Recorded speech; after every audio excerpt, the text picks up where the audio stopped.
Assalamualaikum warahmatullahi wabarakatuh. Innal hamdalillah nahmaduhu wa nasta'inuhu wa nastaghfiruh wa na'udzu billahi min shururi anfusina wa min sayyiati a'malina.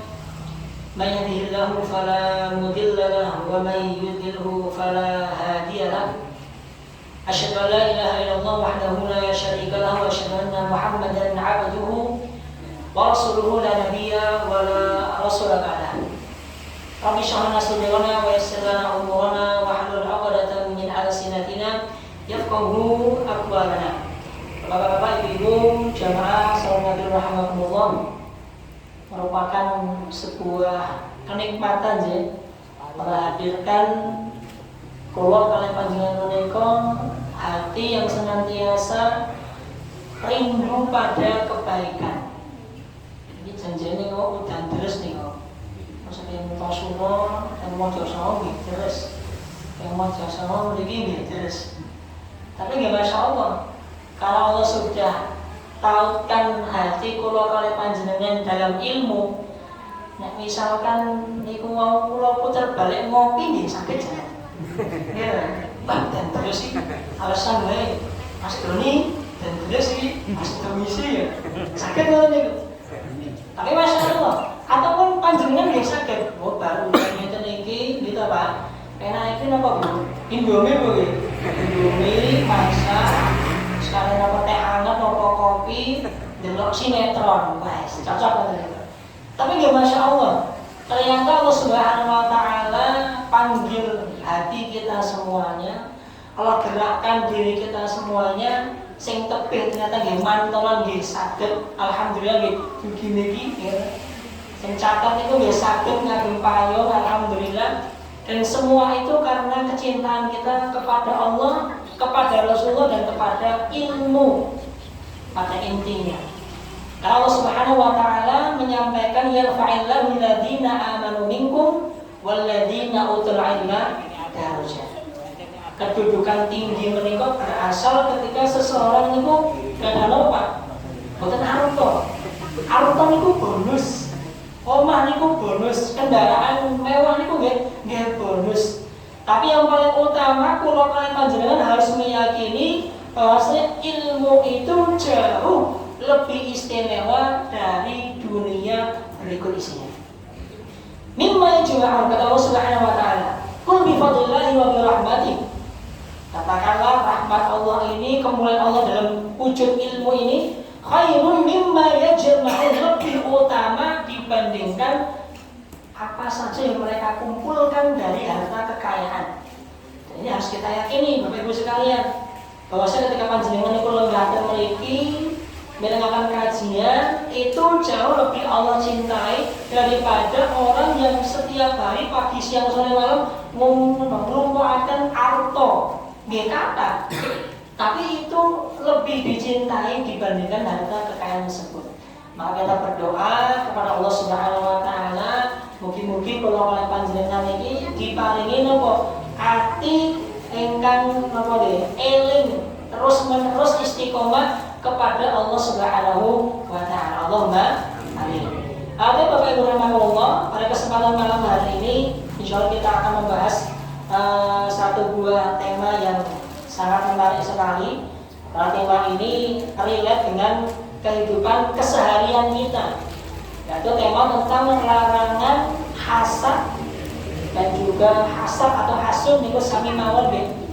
Orang sudah punya hati bermasalah akan timbul kedengkian, lalu dengannya dia akan menghasut orang lain supaya saling bertikai, bermusuhan. Jadi poros utamanya adalah perkara nomor ini, hati. Dan sebelum kita membahas tentang tema hasad tersebut, kita akan singgung sedikit mengenai hati. Allah Subhanahu wa taala berfirman dalam surah Asy-Syu'ara ayat 88 dan juga 89, di mana Allah sampaikan di situ mengenai zinatul hayati dunia, tapi dengan tema yang berbeda. Kalau dalam surat Al-Kahfi disebutkan bahwasanya namanya harta kekayaan Kemudian anak-anak adalah zinatul hayatid dunya, perhiasan. Wal baqiyatus shalihatu khairun 'inda rabbika thawaban wa khairun amala. Akan tetapi yang lebih utama bukanlah harta ataupun anak keturunan, melainkan keistiqomahan dalam kebaikan. Istiqomah tapi dalam kebaikan. Nah, ini tertuang pada surat Al-Kahfi-nya. Tapi kita akan membahas mengenai hal yang sama tentang tema tersebut, tapi Allah ingin sampaikan pesan yang berbeda. Yauma la yanfa'u malun wala banun illa man atallaha biqalbin salim. Pada hari di mana harta kekayaan ataupun anak keturunan itu tidak manfaat. Kalau tadi ada surat Al-Kahfi Allah sampaikan mengenai perhiasan dunia berupa apa Pak? Harta dan juga anak keturunan, banun, anak laki-laki keturunan samimawan perempuan. Nah, pada surat Asy-Syu'ara Allah sampaikan kepada kita semuanya, ada nanti di masa akhir kehidupan kita satu waktu di mana harta kekayaan menikah tidak bermanfaat, anak keturunan keluarga bikin buatan manfaat. Illa man atallaha biqalbin salim. Kecuali orang tersebut datang menghadap Allah Subhanahu wa taala dengan hati yang salim. Apa namanya hati yang salim?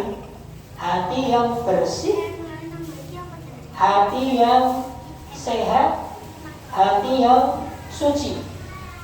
Para orang menyampaikan mengenai tema hati yang bersih, yang sehat, dan suci ini pun apa? Ternyata berkaitan mengenai keimanannya kepada Allah Subhanahu wa taala. Dia semakin dia meyakini kuasa Allah, beriman kepada Allah dan semua rukun iman yang telah kita hafalkan, kemudian mengamalkan apa saja di dalamnya. Nah, itu namanya qalbun salim. Nah, Al-Imam Ibnu Qayyim menggambarkan kepada kita semuanya, berarti kalau ada qalbun salim yang sehat, ada hati yang sakit atau bermasalah. Bahkan namanya orang itu gerah itu Pak, mungkin ujung-ujungnya biasanya apa Pak? Antara sembuh atau meninggal dunia. Oh, berarti ada mas hati yang sakit dan juga ada hati yang apa? Mati. Maka Imam Ibnu Qayyim dia punya kitab bagus sekali, banyak mengenai tema tazkiyatun nafs, pensucian hati. Salah satunya ada namanya kitab Tibbul Qulub, klinik pengobatan hati, atau tema Madarijus Salikin, atau tema ada wadawa banyak. Itu semua ilmu pembahasan yang berkaitan tentang tazkiyatun nafs, pensucian jiwa, pensucian diri. Nah, beliau membagi yang namanya hati menjadi 3. Ada hati yang sehat, ada hati yang sakit, ada hati yang mati. Hati yang sehat, hati yang sakit, hati yang mati. Nah, saat itu kalau tanggal, misalkan motorin jenengan itu rusak Pak, dibetul tinggi Pak. Bengkel mau menawi jenengan betul kan dokter gigi nih Pak. Nah, ini terus nih. Jenengan gak ada mobil misalkan, kemudian apa? Naudzubillah, ya pun jenengan, enten dia gak ada mobil tabrakan rusak, dibetul tinggi Pak mobilnya Pak. Nah, bengkel nopo diles segala macamnya. Oh mas, gitu aku tukannya lebih alhamdulillah, kalau senang ya katanya itu. Asal itu pertanyaannya, kalau hati seorang manusia niku sakit, mau dibilang mati, niku dibedakan begini. Halo, ibu-ibu, kalau hati manusia yang di dalam ini, mas dokter penyakit dalam, niku hati yang kelihatan bu, dibedakan niku ketinggal. Nah yang kita bicarakan bukan hati yang itu. Ketika seseorang niku hatinya bermasalah sampai jatuh sakit mungkin stadium 2, 3 dan seterusnya, atau naudzubillah min dzalik mati hatinya, niku dibetatan pundi? Enten menawa boten datang mriki klinik iki. Kula muter-muter madosi to sulam boten enten iki. Enten Pak? Enten boten enten. Tidak ada klinik pengobatan hati. Hatinya rusak ditambal mari. Boten enten. Maka tema ini sering disepelekan oleh banyak kaum muslimin. Anggapannya apa? Yo mosok hati sok bermasalah, Mas. Bukti aku yo sehat, seger wae. Oh, berarti dia tidak mengetahui ciri-ciri hati yang sehat bagaimana, yang sakit bagaimana, yang mati bagaimana. Lah jenenge pripun Mas? Kula kasih mriki permisalan contoh. Adzan berkumandang. Wallahu akbar. Ada orang-orang yang ketika mendengar panggilan adzan niku langsung gage-gage dan masjid. Niku normalnya nggih, adzan Gusti Allah nyeluki siap. Berangkat. Nah niki hati yang sehat. Adzan lebih istimewa lagi. Bahkan sebelum adzan menika berkumandang, karena mana muadzin ini sudah berada di masjid, masya Allah. Enten Pak lagi Pak, kata lagi alhamdulillah. Sebelum berkumandang, sebelum waktunya adzan sudah berada di masjid, malah saya adzani. Aku banser tuh Mas, nek muadzin aku tak saya adzan, masya Allah. Niki berarti hati yang apa Pak? Sehat. Maka hati yang sakit bagaimana? Wallahu akbar. Kok kalian tuh kenapa ya? Kok enggak baik. Menunda-nunda. Ya sudah mulai menunda kewajiban dengan pekerjaan yang ada di depan mata, tidak segera meninggalkannya untuk menghadap Allah Subhanahu wa taala, itu indikasi hati yang rapi bermasalah. Nanti puncaknya bukan cuma kok, bukan hanya dia tidak pending menjawab panggilan Allah Subhanahu wa taala, tapi bahkan apa? Mengesampingkan. Sudah dipanggil 5 kali sehari, yo ora mangkat-mangkat ning masjid. Berarti artinya sudah mati. Padahal adzan itu berapa kali Pak sehari, Pak? 5 kali sehari. Maka tugas kula kalian panjenengan iki Bapak Ibu rahimakumullah, yang pertama adalah mendiagnosa dulu. Apakah hati kita termasuk hati yang sehat, hati yang sakit, atau na'udzubillahi min dzalik hati yang mati?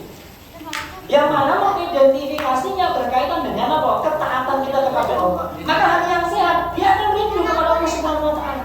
Dia kangen sholat, dia kangen ngaji, dia ingin berlama-lama dalam bentuk orang-orang yang soleh, dia ingin berlama-lama dengan kajian, dengan ilmu. Ini hati yang sehat. Ketika dipanggil Allah Subhanahu wa taala, dia mensegerakan. Ketika dia menjadi suami, dia memaksimalkan ikhtiarnya sebagai perannya sebagai suami dan seterusnya. Niki hati yang sehat. Hati penyakitan kadang kelingan, kadang boten. Kadang-kadang dia ingat, oh iya ya, aku ini terus dibujur di anak akeh. Ya, kelingan. Dia bekerja semaksimal mungkin. Kadang-kadang rakilingan, nah urusan, penting aku mancing, mantap. Nah, bulan orang ini, ngeten Bu, ngeten boten Bu. Oh, boten enten alhamdulillah. Aku nonton suami kuat nang ngene iki. Tinggal orang dino, jare mancing. Pas nopo niku wangsul nang dia ya boten enten napa-napa. Ten pasar tumbas. Bu iki tok akeh iki padahal yo ora. Apa yang seperti ini? Aku mau bilang yang ketiga, dia sama sekali tidak peduli. Ada apa nih? Khatamallahu ala qulubihim wa ala sam'ihim wa ala absarihim ghishawa. Allah Ta'ala menutup hatinya, menutup penglihatannya, menutup pendengarannya, sehingga apapun yang disampaikan orang, jangankan manusia, firman Allah mboten digagas. Jangankan nasihat orang tuanya, suaminya, istrinya, anaknya, sabda Nabi pun tidak diperdulikan. Maka ketika sudah sampai pada tahapan hati yang mati, semua kembali kepada Allah Subhanahu wa taala. Apakah Allah akan memberikan hidayah? Mungkin dengan ujian dan lain sebagainya, musibah, kelingan, kemudian atau Allah matikan dia dalam keadaan hati yang mati. Bukankah banyak kita dapati yang itu sedang meninggal dunia dalam keadaan bermaksiat, enten Pak nggih? Nah, itu sebagai contoh yang Allah hadirkan. Nauzubillah min dzalik. Maka tugas kita Bapak Ibu dan Allah adalah mendiagnosa terlebih dahulu. Sampai di mana hati kita ini? Apakah hati yang sehat? Apakah hati yang sakit? Atau nauzubillah hati yang mati? Nah, tapi ini pangapunten Imam Malik bin Anas rahimahullahu rahmatan wasi'ah menyampaikan, dan ini harus memang kami ulangi, senantiasa kami ulangi, bahwasanya kamu yata'allamuna li anfusihim. Namanya orang belajar ilmu, tujuan utamanya adalah diri sendiri. Jadi ilmu apapun itu bukan untuk menjustifikasi orang lain, tapi sebagai apa? Sebagai bentuk refleksi kita pribadi. Aku cocok ya. Sebelumnya kok akeh salah ya. Nah, kita sendiri. Nah, kenapa sekarang semakin banyak permasalahan? Karena orang-orang sudah mulai lompat pagar. Dia tidak fokus pada dirinya sendiri, mengomentari orang lain. Macam Pak itu, itu semua kayak orang kalian dosa yang juga kayak gini. Tahu kita ini. Maka ketika kita mempelajari ilmu, Bapak Ibu rahimahullah, kita fokuskan untuk diri kita sendiri, refleksikan diri kita sendiri. Buat misalnya gol, kalau bermakna sate kayak bentuk anu kayak telur bodong, buat misalnya itu fokus mawon. Ya Allah, aku ternyata tidak sebaik itu. Oh ya Allah, ternyata banyak amalan yang saya tinggalkan dan lain sebagainya. Nah, pembahasan kita memang tidak akan fokus pada tema hati yang sehat dan hati yang mati, tapi mengenai hati yang sakit. Hati yang sakit itu indikator penyebabnya yang pertama adalah nafsu. Apa Bu? Nafsu. Dan yang kedua adalah godaan setan. Dan yang ketiga adalah kemaksiatan atau dosa. Jadi ketika orang itu melakukan kesalahan, hatinya berpenyakitan, maka sumbernya ada pada tiga ini. Yang pertama adalah nafsu, kemudian godaan setan, lalu kemaksiatan dan dosa yang dia belum mohonkan ampun kepada Allah Subhanahu wa Ta'ala. Nafsu jelas, tandanya manusia pasti memiliki nafsu.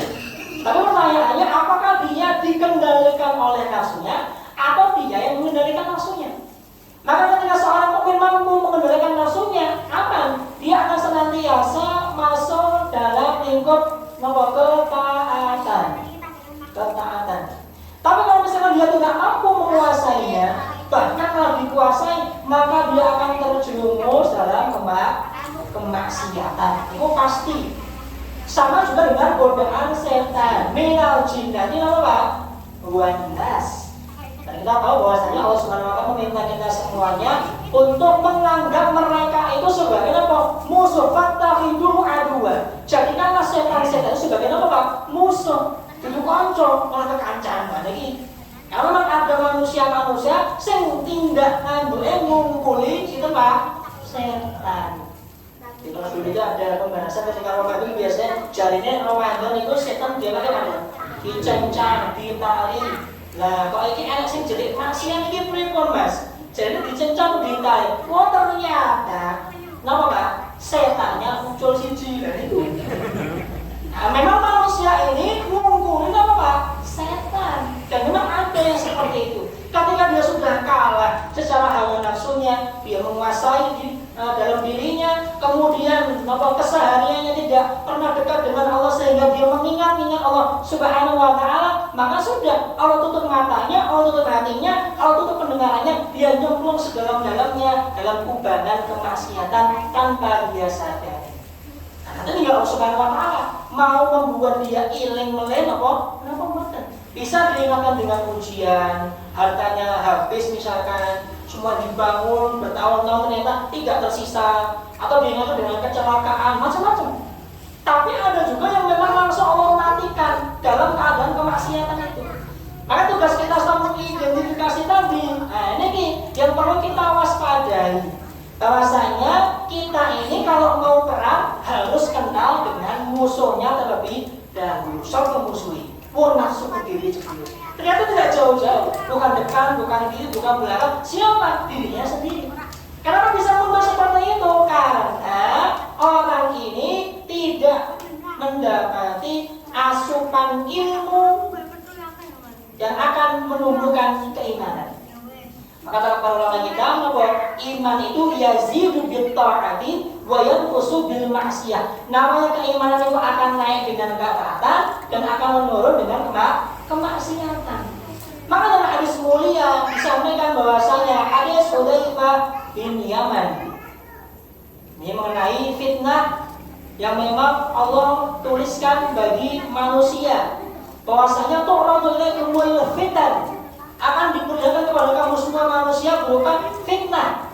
Fitnah itu bukan tuduhan, tapi apa? Ujian. Fi qulubikum au ala qulubikum, dalam hatimu, seperti halnya al-hasir udan, seperti tikar. Ada tikar lagi. Nah, yang tikar ini otomatis tersusun dari anyaman. Jadi memang fitnah ujian kita itu sudah tersusun. Bahkan fitnahnya sudah tersusun rapi sebagaimana tikar.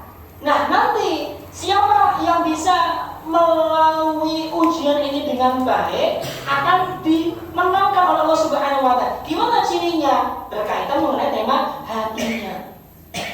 Kalau misalkan hatinya malah kalah dengan ujian ini, lalu kemudian dia mengamalkan amalan maksiat, tidak diridhoi Allah Subhanahu wa Ta'ala, nukita fi qalbihi nuktatun sauda, maka dalam hatinya akan muncul titik-titik hitam. Apa Pak? Titik hitam. Yang akan semakin banyak seiring dengan kemaksiatan. Mas dan wis akeh pripun ya wis dadi apa Pak? Jelitel. Kaya apa Pak? Areng. Wis masak ngene iki, bakar. Ketika sudah banyak kemaksiatan yang dilakukan, titik hitam semakin banyak, maka dia akan berubah menjadi hitam legam. Tandanya hati apa Pak? Sudah mati. Nah, in ankawa, tapi kalau misalnya hatinya mengingkarinya, hatinya kemudian meninggalkan hawa nafsunya, hatinya lebih fokus pada ketaatan kepada Allah Subhanahu wa Ta'ala, nukitat fi qalbihi nuktatun bayda, maka di dalam hatinya akan muncul titik-titik bayda, niku putih, muncul titik putih. Jadi misalnya sebelumnya ada titik hitam, diangkat oleh Allah dihapuskan, hitam lagi tak Allah hapuskan, terus seperti itu. Sampai nanti ujungnya ada timbangan, mana yang lebih berat, apakah bagian hitamnya ataukah bagian putihnya. Jadi fokus kita di sini adalah mengenai hal ini, hati. Ternyata yang bisa mengkonfirmasi, validasi hawa nafsu, godaan setan, lalu kemaksiatan yang ada adalah apa? Hati.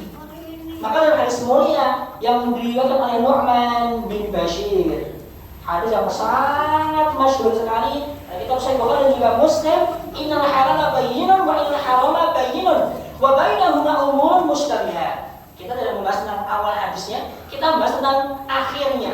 Ala inna fil jasadi mudghatan, dalam tubuh manusia terdapat gumpalan daging, gumpalan darah. Idza sholahat, kalau misalkan gumpalan ini baik, maka baiklah seluruh tubuhnya akan baik. Tapi kalau misalkan idza fasadat, kalau misalkan rusak, maka tubuhnya akan rusak. Nomor ini Pak berarti Pak, hati. Ala wal qalbu. Jadi ketika seseorang itu punya amal kebaikan, kemudian dikonfirmasi oleh hatinya sehingga dia rindu pada kebaikan, maka ketika hatinya baik, satu tubuhnya akan baik, penglihatannya akan baik, pendengarannya akan baik, kaki akan dilangkahkan ke tempat yang terbaik, tangan akan dilakukan ke yang terbaik, ridho Allah dan seterusnya. Tapi kalau misalkan hatinya mereka bermasalah, maka semua badannya akan rusak. Matanya akan rusak, lebih senang melihat yang tidak diridhoi Allah. Pendengarannya akan rusak, lebih suka mendengarkan musik-musik dangdutan dan lain sebagainya daripada kajian. Bahkan mendengarkan azan kepanasan misalkan, kakinya, tangannya, semua akan rusak. Porosnya dari mana? Dari hati. Nah, kalau tangan mulai saat ini bengkel hati dan pun tidak. Kembali lagi pertanyaannya, tentu ibu bengkel hati Bu? Ente pun perapatan ibu? Benar-benar. Tentu ibu, Pak, tentu juga bengkel hati Pak. Bengkel hati ada pada masjid, salah satunya masjid atau kajian ilmu, majelis taklim. Kenapa demikian? Karena memang Allah hadirkan ketenangan di dalam masjid. Wa annal masajida lillahi fala tad'u ma'allahi ahada. Memang masjid-masjid ini dibangun untuk apa? Mengesahkan Allah Subhanahu wa taala, supaya hamba itu tunduk patuh kepada Allah Subhanahu wa taala. Termasuk kajian ilmu. Kajian ilmu ketika kita keluar dari kajian, kita nambah ilmunya. Tahu perkara halal, tahu perkara halal. Oh, jebule dari ini kira Allah ya. Aku berbondol kita tonggoku, ceritanya dipakai. Tahu hukumnya. Oh, ternyata kemarin itu boleh ternyata. Tak lanjut dan seterusnya. Jadi tema ilmu ini puncaknya adalah apa? Hati. Orang bisa mengamalkan apa yang dia ilmui ya gara-gara hatinya sehat. Orang bisa menerima nasihat orang lain gara-gara hatinya juga sehat. Orang bisa melakukan, mengajarkan, menyampaikan dan sebagainya semua gara-gara hati. Maka para ulama, para anbiya menyampaikan bahwa sebelum orang itu diajarkan ilmu, diajarkan amalan, pertama kali tema yang akan disampaikan adalah apa Pak? Tazkiyatun nafas. Napa niku tazkiyatun nafas? Pensucian jiwa. Ada pensucian hati. Diresik hati ini. Kenapa demikian? Karena nanti yang muncul dari hati yang bersih adalah amalan-amalan yang sehat. Nah, sekarang belum masuk. Tema mengenai hasad, ini dengki, selai, dan lain sebagainya. Berarti sumbernya dari hati sehat, sakit apa mati Pak? Hati yang sakit, hati yang mati. Karena ini perkara hati. Al-Imam Az-Zarnuji menyampaikan dalam kitab beliau, kami kita Ta'limul Muta'alim, ada ilmu-ilmu yang wajib dipelajari mutlak oleh setiap muslim. Dia mengatakan la yuftaradu ala kulli muslimin ay yata'allama jami'al ulum. Tidak diwajibkan bagi setiap muslim mengilmui semua ilmu, kecuali namanya adalah ilmu hal. Napa Pak? Ilmu hal, ilmu keadaan. Napa itu ilmu keadaan Mas? Pertama, ilmu berkaitan tentang kewajiban kita sebagai seorang muslim atau muslimah. Yang kedua, ilmu tentang profesi, mihnah, profesi. Yang ketiga, ilmu tentang kondisi hati, kita percepat mohon. Yang keempat, ilmu adab dan juga akhlak. Jadi ilmu yang wajib panjenengan ilmui, pelajari betul setiap dari kita ada 4. Pertama, kewajiban. Kewajiban kalau kalian panjenengan sholat, maka mengilmui tata cara sholat hukumnya apa? Wajib. Allah wajibkan pula kalian panjenengan apa? Puasa Ramadan, maka mengilmui puasa yang benar hukumnya wajib. Allah mewajibkan bagi orang-orang yang mampu mengeluarkan zakatnya ketika dia sudah mencapai nisab dan juga haulnya, maka wajib mengilmui ilmu tentang perzakatan dan seterusnya. Itu ilmu berkaitan dengan kewajiban. Muslimah bagaimana Mas? Muslimah biasa Allah wajibkan jilbab, maka mengilmui ilmu jilbab hukumnya wajib. Nanti tiap bulannya atau mau samin ada datang bulannya, haidahnya, maka wajib hukumnya mengilmuinya. Karena kami dapati ada bukan hanya pemudi-pemudi, bahkan ibu-ibu ya, belum bisa membedakan ini darah haid atau darah istihadah. Kok bentuknya kode? Aku harus bedakan Mas, padahal beda hukumnya. Ketika perempuan itu masih dalam masa haid, maka dia boleh meninggalkan sholat, boleh meninggalkan apa Pak? Puasa kalau dalam masa haidnya. Tapi kalau misalkan sudah lebih, jatah haidnya 7 hari, kok mundur ngantor 10, jatah getai, berarti ini bukan darah haid. Dan apa Bu? Istihadah. Bahasa Arabnya ada istihadah, artinya darah penyakit. Maka ketika yang muncul darah penyakit, panjenengan tetap wajib untuk sholat. Ini jadi ketahui, maka wajib mengilmui hukumnya. Yang kedua, ilmu tentang profesi. Kita bekerja, ada mencari nafkah, bapak-bapak terutama, ada ibu-ibu singgahan, Masya Allah, semoga memudahkan semua urusannya. Wajib menghukum ilmu. Kerjaan bagaimana yang ridhoi, kerjaan bagaimana yang menggunakan harta halalan, thayyiban, mubarokan. Jangan sampai masuk ke rumah hartanya pun haram. Alhamdulillah, ini wajib kita ilmu. Kemudian, ini kondisi hati. Nah, kita bahas ini perkara masalah hati. Kenapa masalah hati wajib kita ilmui? Ada yang belum pernah marah? Angkat tangan. Apa-apa? Kali ini Masya Allah. Ibu-ibu ada yang nggak pernah marah Bu? Dalam mimpi Mas, Masya Allah. Semua pasti pernah marah. Terus lagi, ada yang tidak pernah nangis bersedih? Bapak-bapak? Semua pernah. Ibu-ibu nangis menjadi Masya Allah, Alhamdulillah. Semua orang merasakan kegembiraan, kesedihan, kesenangan, bahagia, itu kondisi hati. Maka wajib untuk mengilmui. Sehingga ketika seseorang itu dalam keadaan misalkan marah, karena dia tahu ilmunya bagaimana mengantisipasi marahnya tidak melebar kemana-mana. Nah, sebagaimana yang terjadi sekarang, orang sudah marah kan apa-apa dibuatin, kursi dibuatin, TV lah itu dibuatin, mobil tabrakin, motor boncalke. Tinggal menikah pun mbak, cek kredit deh. Waktu itu ras sasi atau dia gitu nanti. Nah itulah kenapa marah. Dia tidak bisa mengetahui atau mencari tahu tata cara dalam menanggulanginya. Bagaimana supaya kita marahnya tidak sebegitu dahsyatnya, maka akhirnya ya sudah rusak semuanya. Inilah yang dimaksud dengan kondisi hati. Termasuk tema hasad, iri, dengki itu masuk ke dalam tema kondisi hati. Dan yang terakhir adalah tema apa Pak? Adab dan juga akhlak. Dia mengilmu adab, ilmu akhlak itu sama pentingnya dengan ilmu-ilmu yang lain dan sama pentingnya dengan ilmu yang sedang kita pelajari sekarang. Maka kata Imam Malik bin Anas, sekali lagi Imam Darujah mengatakan, lan yasluha akhiru hadhil ummah illa bima sama'a bi awwalum. Tidak akan sempurna baik keadaan umat itu sampai dia mengembalikan tata cara fungsinya sebagaimana kesuksesan para salaful ummah dulu dalam membina peradaban. Jadi kita harus kembalikan kepada setelan pabriknya supaya kita bisa mendapatkan kemuliaan. Kalau tidak, ya akan sama saja. Contohnya tema adab dan akhlak. Anggapannya adab akhlaknya pun apa? Kalau ngerti dewe mas jebulnya anak budi ya ngerti. Maka ilmu adab, kondisi hati, profesi, kewajiban itu semua sama-sama penting. Apalagi kita sebagai orang tua, maka bukan hanya perlu kita sendiri. Bagaimana kita meminta putra-putri kita untuk punya akhlakul karimah, tapi kita sendiri akhlaknya seperti na'udzubillah syaitanir rajim. Maka kalau bisa dijawab anaknya sedang mengajukan a'udzubillah minasyaitonir rajim. Aina syaitan? Syaitan. Na'udzubillah dari.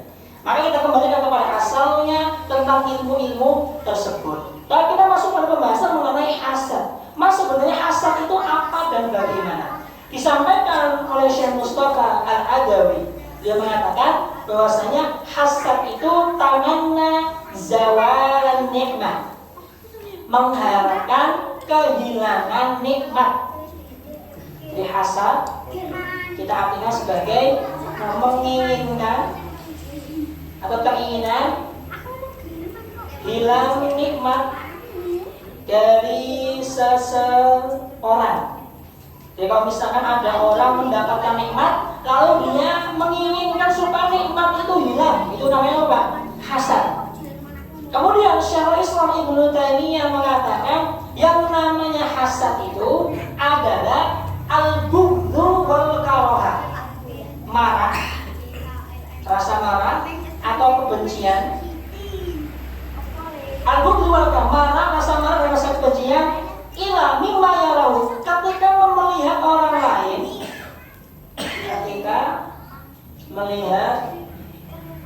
lain, punya nasib yang baik, atau orang yang didengkikan, yang dihasati itu punya kenikmatan lebih.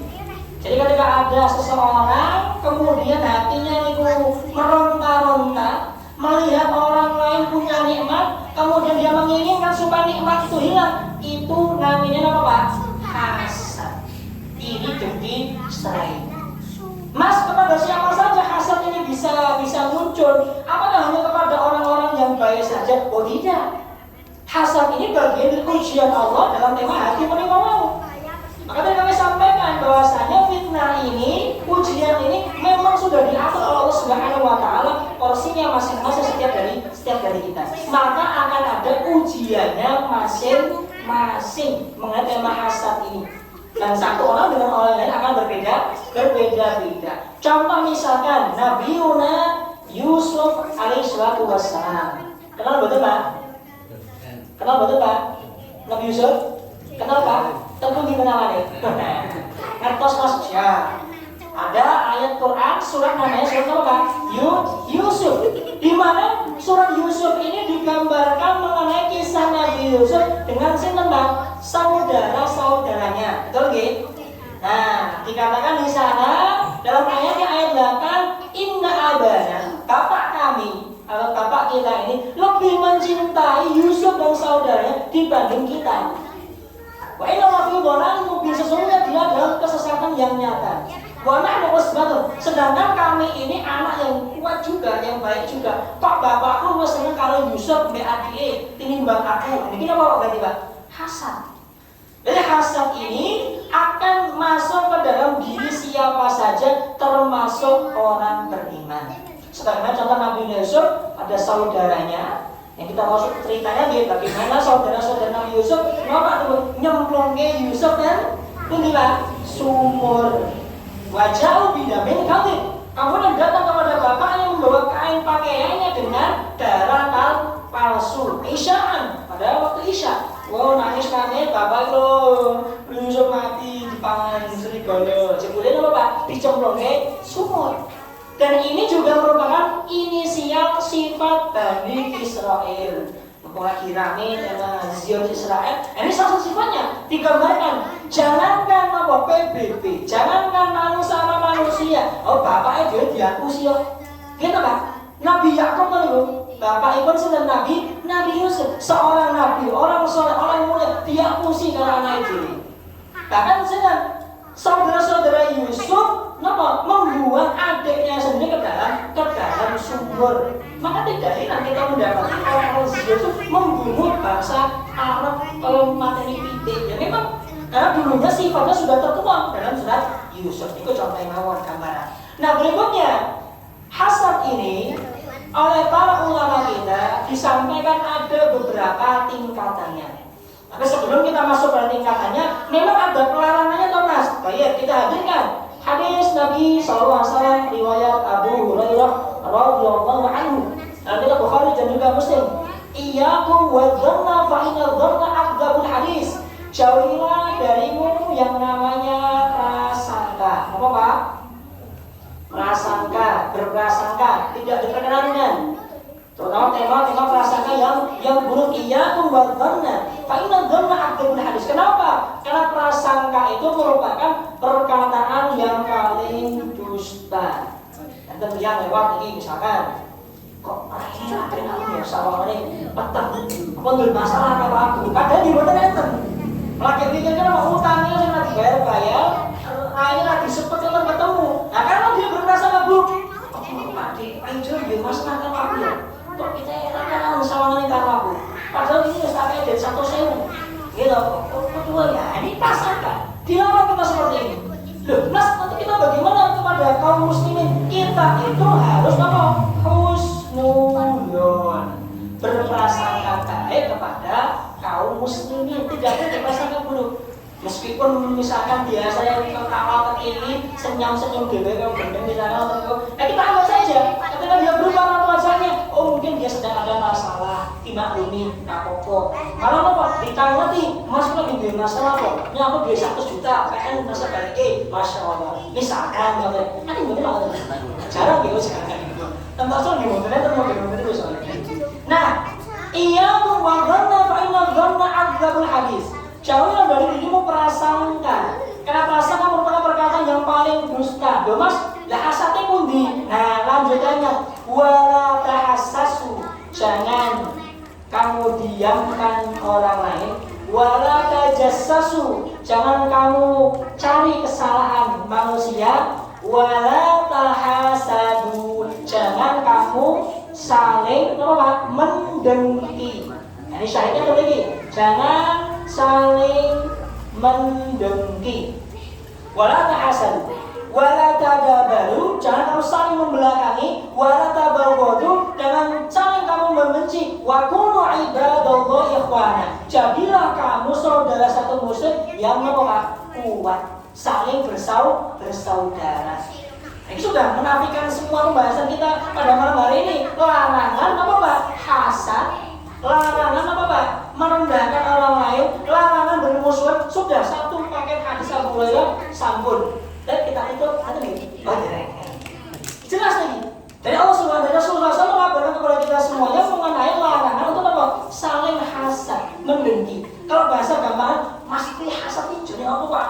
Ayo kita hadirkan SMS. Apa Pak? SMS. Apa itu Pak SMS kepanjangan? Senang melihat orang susah, susah melihat orang. Nah, atas gitu. Jadi kalau ada model tipikal SMS, dia senang, bahagia ketika saudaranya susah. Oh, berarti bermasalah hatinya. Atau dia merasa kesusahan, merasa kesulitan ketika ada orang lain mendapatkan nikmat. Bahkan berita-berita buruk mengenai orang tersebut. Atau tiang, ada mobil, keres, Masya Allah, Alhamdulillah. Karena dia iri dan Israel, disebarkan. Oh, ngomongnya aku perlu ya. Ayo terus dengan ngomong itu begitu apa puas. Sebarkan. Hanya rame. Kenapa pun seperti itu? Karena hasad, iri dengki. Makanya Imam Ibnu Qayyim menggambarkan penyakit kepada kita. Tema penyakit hati itu selain sumbernya 1, 2, 3 yang kita sebutkan, ada sumber lain dari kemaksiatan. Yang pertama adalah sombong. Apa Pak? Sombong, kesombongan. Yang pertama kesombongan. Yang kedua adalah al-hirsu, ketamakan. Apa Pak? Tamak. Dan yang ketiga, nah yang sudah kita bahas, dengki atau iri. Ya, sumber kemaksiatan itu muncul dalam diri manusia ketika dalam diri ada sifat sombong, ada sifat tamak. Tamak berarti itu rakus nih. Jatah tong boleh jembat misalkan. Napa itu aspal ngomongnya, kataku itu jadi hidup ini wah ini ada tamak. Ujungnya adalah kemaksiatan. Dan juga ngomong ini iri, dengki, serai juga termasuk ke dalamnya. Yang nanti akan memunculkan berbagai macam. Contohnya apa Mas? Putranya pun Nabi Adam. Siapa namanya Pak? Qabil kali Habil. Karena si Qabil iri kepada si Habil, disandingkan dengan putrinya yang jauh lebih cantik. Nah, dia pakai Pak? Dibunuh. Gitu. Apa penyebabnya? Iri, dengki loh. Aku kalau saya mau dibunuh tinggi. Oke, aku sebenarnya apa? Dibunuh. Gara-gara apa? Iri hati. Maka jangan heran kalau kita mendapati orang yang iri dengki serai sampai membunuh. Karena memang seperti itu. Asal muasalnya komponennya ada nih mau 3 porsi ini. Nanti lambat laun akan membesar sampai akhirnya dia akan melakukan yang namanya dosa-dosa besar waliyadzubillah. Nah berikutnya, para itu juga menyampaikan bahwasanya yang namanya hasad itu terbagi menjadi beberapa tingkatan. Jadi ada tingkatannya. Yang pertama, tingkatan yang pertama adalah apabila seseorang itu menginginkan hilangnya nikmat. Jika orang punya nikmat, mendapat nikmat dari Allah Subhanahu Wa Taala, lalu dia terdetik dalam dirinya, moga-moga hilang nikmatnya, tapi tanpa berpindah. Orang tersebut tidak meniatkan supaya nikmat itu pindah kepada dirinya. Jadi murni mendapati orang punya nikmat, moga-moga hilang. Waktu nyungsep misalnya mobil anyarmu, ini contohnya yang pertama. Tingkatan yang pertama. Tingkatan yang kedua, dia berkeinginan supaya hilang nikmat. Lalu nikmat itu berpindah pada dirinya. Jadi ketika seorang mendapatkan nikmat dari Allah Subhanahu Wa Taala, dia ingin nikmat itu hilang, sekaligus nikmatnya pindah kepada saya. Misalkan, enten tonggo sing bojone wayu, Masya Allah, tak dongake bojone ndang mati Mbak. Kok badhe rondo tak rapi. Ya ini termasuk dalam golongan yang kedua ini. Dia menginginkan kehilangan nikmat dari seseorang, lalu berkeinginan supaya nikmatnya pindah kepada dirinya sendiri. Asal betul Pak ini Pak. Tidak boleh. Dua-duanya sama-sama hasad yang tercela. Apa Pak? Tercela, dilarang. Jadi orang yang punya sifat seperti ini, maka dia akan berdosa. Yang ketiga, hasad yang mana dia tidak menginginkan tema kenikmatan orang tersebut. Tidak ada hubungannya dengan kenikmatan. Tapi orang ini ingin supaya orang lain itu tetap dalam kebodohan, dalam kemiskinan, dalam apa? Kekirian misalkan. Jadi orang ini tidak menginginkan nikmatnya, tapi dia ini menganggap orang ini ya harus bodoh, harus miskin, kuduran dikit, kuduran dia apa. Itu ciri yang ketiga. Dan yang ketiga ini juga termasuk ke dalam apa Pak? Hasad yang terserah. Yang keempat, nah, temanya juga sama seperti yang ketiga, tidak mengingat tema nikmat tersebut hilang, tapi dia ini menginginkan supaya orang yang mendapatkan level nikmat lebih banyak daripada dirinya dikembalikan supaya seperti saya. Ada semua nikmat yang selevel.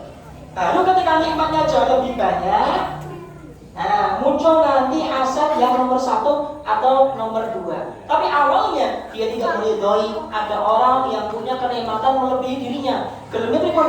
Ya padha karo aku, padha beneran dikit, padha ruwet, padha utang, padha anu. Itu ciri yang tingkatan yang keempat. Dan yang terakhir, tingkatan yang kelima, dan ini yang termasuk ke dalam hasad terpuji. Anu Mas, orang yang dia ini menginginkan nikmat orang lain, dia mengharapkan nikmat yang diberikan Allah kepada orang lain, tapi dia tidak berkehendak supaya nikmat itu dicabut dari orang tersebut. Ya Allah, aku pengen gue mobil ke Mas Iwi. Ya Allah, aku pengen jadi alim beliau. Ya Allah, aku pengen ABC. Nanti ada temanya. Ada tema tentang dunia, ada tema tentang agama atau akhirat. Kalau memang mengenai dunia yang tidak ada manfaatnya, berarti seperti apa Pak? Korun. Kan ada orang ketika korun itu ditelan dalam bumi, orang ini mengatakan ya Allah, semoga saya itu bisa sekaya korun. Karena dunia tidak ada menyenangkan. Karena korun bukan termasuk hamba yang soleh. Dia ditenggelamkan Allah Subhanahu Wa Taala, ditenggelamkan ke dalam bumi. Gara-gara apa Pak? Kesombongannya. Salah, tidak boleh. Tapi kalau tema-tema kebaikan dalam dunia itu diperkenalkan. Hadis riwayat Abdullah bin Mas'ud radhiyallahu anhu, la hasada illa fitnatain. Tidak ada iri dengki kecuali dalam 2 perkara. Napa niku Mas? Yang pertama, si hasad terpuji itu ada. Yang pertama, rajulun atahullahu malan. Orang yang diberikan harta kekayaan. Fasamatahu fi halakatihi alal haqqi. Kemudian harta ini dihabiskan untuk kebenaran alias fi sabilillah. Punya harta kekayaan banyak, kemudian harta tersebut dihabiskan untuk ketaatan kepada Allah Subhanahu Wa Taala. Boleh kita ingin kepada dirinya. Ya Allah, aku pengen apa niku omah seperti kayak tak ada rumah kafe ya Allah. Ya Allah, aku pengen duwe aktor kantong bagi-bagi fakir miskin. Niku boleh angsa, boten apa-apa. Dan yang kedua, rajulun wa akhar, rajul atahu hikmah. Orang yang diberikan hikmah atau diberikan apa? Ilmu. Fayaqdi biha wa yu'allimuha. Kemudian ilmu itu diamalkan dan juga diajarkan atau disebar luaskan. Ini kalau hadis riwayatnya Abdullah bin Mas'ud. Kalau riwayat Ibnu Umar berbeda sedikit redaksinya. Rajulun atahumul hadzal kitab fayaqumu bi ayna al-laili wan nahar. Orang yang diberikan kitab Al-Qur'an lalu dia mengamalkan isinya pagi, siang, sore, malam. Diajarkan, disampaikan. Itu orang yang punya ilmu. Atau yang kedua, rajulun atahullahu malan fayunfiquhu ala al-laili wan nahar. Orang yang diberikan harta kekayaan, dia berinfak pagi, siang, sore, malam. Kepada 2 orang jenis ini diperkenankan kita hasad kepada mereka. Ya Allah, aku pengen bibir si aneh ya Allah. Pada Pak Dipa ijo kae sebagai fakir miskin, korban rendah di ngomong masya Allah aku ya pengen.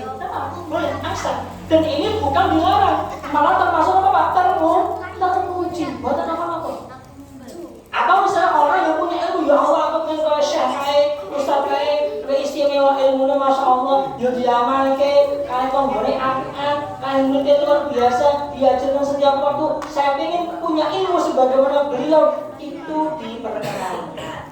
Jadi hasad di sini terbagi menjadi dua. Kali dua. Pertama ada hasad yang tercela, yang kedua ada hasad yang apa? Terpuji. Kalau tema tercela berarti berkaitan dengan nikmat seseorang yang dia ingin nikmat itu hilang. Adapun tema yang terpuji adalah berkaitan mengenai harta kekayaan, infak fisabilillah, atau tentang ilmu yang dia pelajari, yang dia amalkan, yang diajarkan sampai dia meninggal dunia itu diperkenankan. Ada orang Qurannya baca lebih bagus, ya Allah saya ingin bacanya seperti beliau, Allah amin, boleh, tidak ada masalah. Ada orang hartanya banyak, ya saya ingin seperti beliau punya harta kekayaan banyak, saya akan bagikan kepada fakir miskin, saya akan bangun pondok, bangun panti asuhan, bangun sekolah, bangun lapangan segala macam. Ya Allah kabulkanlah, Allahumma amin. Itu diperkenankan. Nah, tapi kembali lagi, semua ini akan bertumpu pada tema apa tadi? Hati. Maka bagaimana sikap kita kepada orang-orang yang seperti itu? Ada hati yang bermasalah, ada yang iri dengki dan lain sebagainya. Bagaimana seharusnya kita antara orang beriman satu sama lainnya? Jadi masuk pada tema tidak adanya permusuhan. Karena sejatinya Bapak Ibu rahimahullah, Nabi Muhammad SAW bersabda, "Innama bu'ithtu liutammima makarimal akhlak." Aku itu Rasul diutus, tugasipun adalah menyempurnakan apa Pak? Akhlak yang mulia. Tugas Nabi diutus di muka bumi ini, meskipun riwayat hadis ini dipermasalahkan beberapa ulama, tapi maknanya ada sahih. Bagaimana tidak kita mendapatkan banyak hadis Nabi berkaitan tentang tetangga. Hadis Nabi tentang tidak boleh berkata kotor, kalau tidak mau berkata yang kotor maka lebih baik apa? Diam dan lain sebagainya. Kuatlah sangat. Ini semuanya bertumbuh pada apa? Menyempurnakan akhlak yang mulia. Maka yang pertama yang kita lakukan adalah saling mendukung bahu-membahu dalam kebaikan. Wa ta'awanu 'alal birri wat taqwa. Kita diminta untuk saling bahu-membahu dalam tema kebaikan atau at-taqwa. Apa taqwa itu, Pak? Ketaatan. Al-birri wa taqwa. Wa la ta'awanu 'alal itsmi wal 'udwan. Bukan kita saling bahu-membahu dalam tema dosa atau kemaksiatan, tidak dibenarkan. Fokus kita adalah bahu-membahu dalam tema kebaikan dan juga ketakwaan. Dan dua hal ini disampaikan Nabi Muhammad SAW dalam hadis mulia yang diriwayatkan oleh Tirmidzi. Su'ila Nabi SAW an Aisya'in yukthiru yudakhilu bihi an-nas ila jannah. Perkara-perkara yang banyak memasukkan manusia ke dalam surga. Apa jawaban beliau? Taqwallah wa husnul khuluq. Ketakwaan kepada Allah. Kemudian akhlak yang mulia. Bukankah akhlak mulia salah satu di antara tidak hasad kepada saudaranya? Bukankah akhlak mulia termasuk di antara tidak bermusuhan satu sama lainnya? Bukankah akhlak mulia dia tidak menyalahkan darah saudaranya? Dan termasuk dalam tema ini. Wasulila an Aisya'in yukthiru kathirin yudkhilu bihi an-nar. Dan apa saja yang membuat manusia itu masuk terbanyak ke dalam neraka. Beliau mengatakan al-famu wal farju. Al-famu adalah mulut. Yang kedua, akramul sami'in adalah al-farju, artinya kemaluan. Jadi sumber orang yang memasukkan dalam surga ada ketakwaan dan juga perangai yang baik. Dan sumber orang itu biasa yang masuk ke dalam neraka gara-gara apa? Al-famu, artinya mulutnya.